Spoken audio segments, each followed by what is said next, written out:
Olá, vou apresentar o meu projeto Pet Saúde. O objetivo principal da API é gerenciar tutores e seus pets e calcular a porção diária de ração, além de registrar o histórico de saúde e o peso do pet.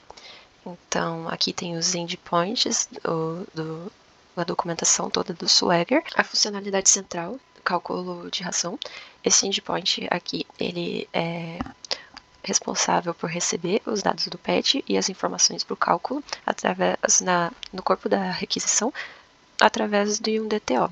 Esses são os dados recebidos e a lógica de negócio fica no cálculo service. O cálculo serve ele busca os dados do pet, a energia metabolizável da ração e consulta as tabelas de nutrição para encontrar os coeficientes corretos, baseado na espécie do pet, na idade e no nível de atividade dele.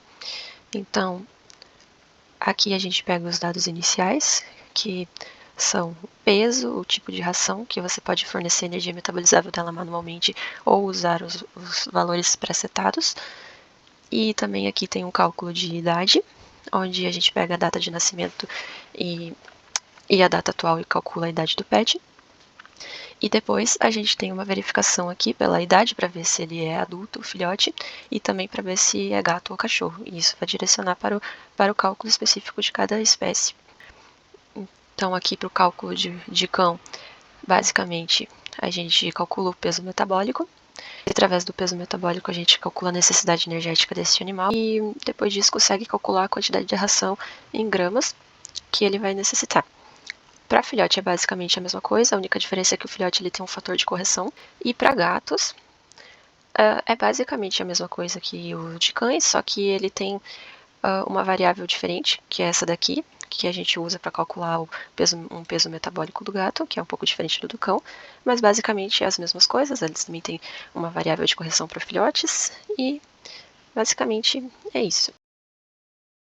Então, sobre a parte da segurança, eu usei Spring Security. Então, aqui no Autenticação Controller, o usuário vai fazer o login com seu e-mail e senha. E aqui a gente vai puxar o e-mail do usuário, vai conseguir pegar o e-mail, senha e alguns dados dele. Vai, através disso daqui, então depois é gerado um token.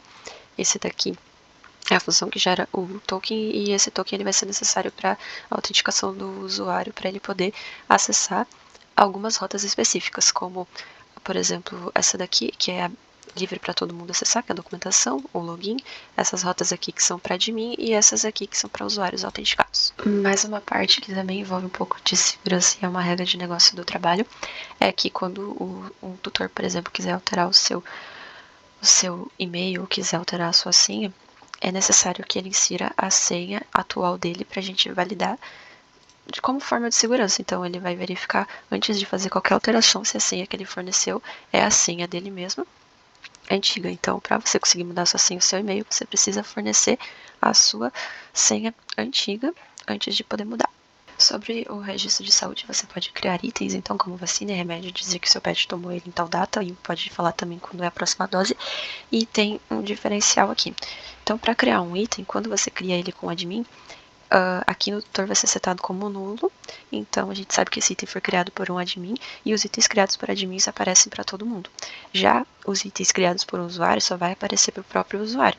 Então, quando você for buscar os itens, aqui vai ter um select que vai buscar os itens que foram feitos pelos admins, que é itens globais, e os itens que são do próprio tutor. Então, esse aqui é o Insomnia com todos os endpoints.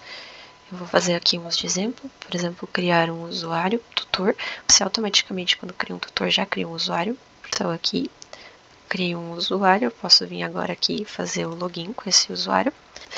Depois para não se estender muito, aqui são as funções do admin. Se eu quiser fazer alguma coisa na parte do admin, eu tenho que ter um token de admin. Se eu tentar criar um admin, eu não vou poder, porque eu sou um usuário tutor normal. Então, para as funções de admin, eu tenho que estar logado como admin.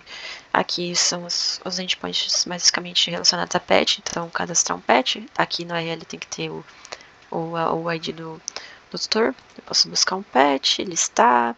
Então, às vezes algumas coisas que tem aqui são de admin e algumas são de usuário, mas elas vão estar escritas. E aqui tem sobre os registros de peso, aqui sobre o registro de saúde e cadastro de itens, aonde, por exemplo, Se eu quiser cadastrar um item, eu posso cadastrar como admin, ou eu posso criar um item personalizado, que daí teria que ser como personalizado no caso de tutor. No caso, eu poderia criar um. Aí, como tutor, eu consigo criar um.